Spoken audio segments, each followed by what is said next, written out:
அனைவருக்கும் வணக்கம். நம்ம இன்றைக்கி பார்க்க இருக்கிற தலைப்பு மகாபாரதத்தில் ஆதி பருவம்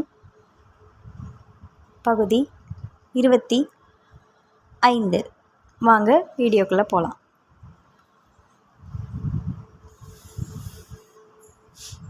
பீமனுடைய பேச்சு துரியோதனனுக்கு கோபத்தை உண்டு பண்ணியது. துரியோதனன் பீமனை பார்த்து, வீரன் ஒருவன் இன்னொரு வீரனின் வீரியத்தை போற்றுவான். பீமா, கர்ணன் செய்து காட்டிய வித்தைகளை நீ காணவில்லையா? பிறப்பு செருக்கிலும் பதவி செருக்கிலும் நீ மூழ்கி கிடக்கிறாய். புண்ணிய நதி ஒன்று உற்பத்தியாகும் இடம் மிகவும் சிறுமையானது. அதை முன்னிட்டு அது புறக்கணிக்கப்படுவது இல்லை. ரிஷிகள் பல பேருடைய தோற்றம் மிகவும் கீழானது. அது விமர்சனத்துக்கு உதவாது. அக்காரணத்தை முன்னிட்டு அவர்களின் மகிமைகள் ஒதுக்கப்படுவதில்லை. நம்முடைய குருமார்கள் ஆகிய கிருபாச்சாரியார், துரோணாச்சாரியார் ஆகியோர்களின் பிறப்பை ஆராய்ந்து பார்த்தால் பாராட்டுக்குரிய பெரிய நிலையில் அவர்கள் பிறந்தவர்கள் அல்ல. ஆயினும் அவர்கள் மீது நாம் குரு பக்தியை வைத்திருக்கிறோம். அவர்களின் கலைத்திறமைகளை நாம் ஏற்று வருகிறோம். மேலும் உன்னுடைய தந்தையும் உன் சகோதரர்களின் தந்தையும் குரு வம்சத்திற்கு உரியவர்கள் அல்ல. கர்ணனும் தனது போர் வித்தைகளின் மூலம் சத்திரியனே. அவன் ஒரு வீரன். உனக்கு துணிச்சல் இருக்குமானால் உன் தம்பி அர்ஜுனன் அவனோடு போட்டி போடட்டும் என்று துரியோதனன் பீமனை பார்த்து கூறினான்.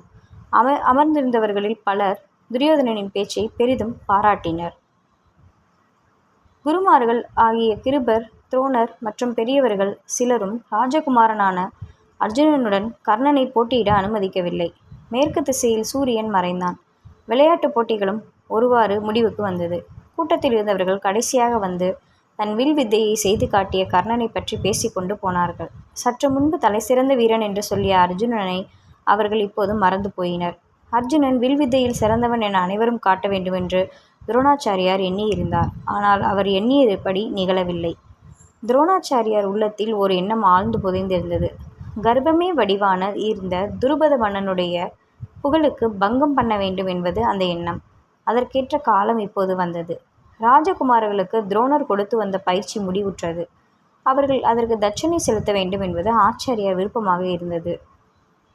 தாராளமாக தட்சணை வழங்க மாணவர்கள் ஆர்வத்தோடு இருந்தார்கள். ஆனால் துரோணர் கேட்ட குரு தட்சணை நூதனமானது. இந்த இளம் வீரர்கள் பாஞ்சால நாட்டின் மீது படையெடுத்து சென்று அதை ஆண்டு வந்த துருபதனை பிடித்து கொண்டு வர வேண்டும் என்பது அவர் கேட்ட தட்சணையாகும். துரோணர் கேட்ட தட்சணை இளைஞர்களுக்கு பெரிய ஊக்கமாக இருந்தது.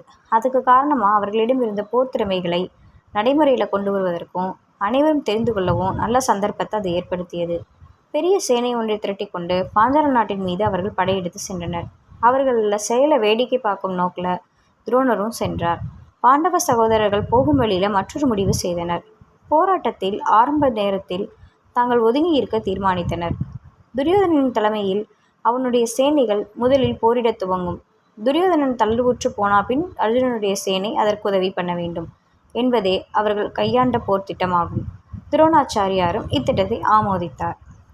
இந்த கதை உங்களுக்கு பிடிச்சிருந்துச்சுன்னா லைக் பண்ணுங்கள், ஷேர் பண்ணுங்கள், மறக்காமல் சப்ஸ்கிரைப் பண்ணிவிடுங்க. நன்றி.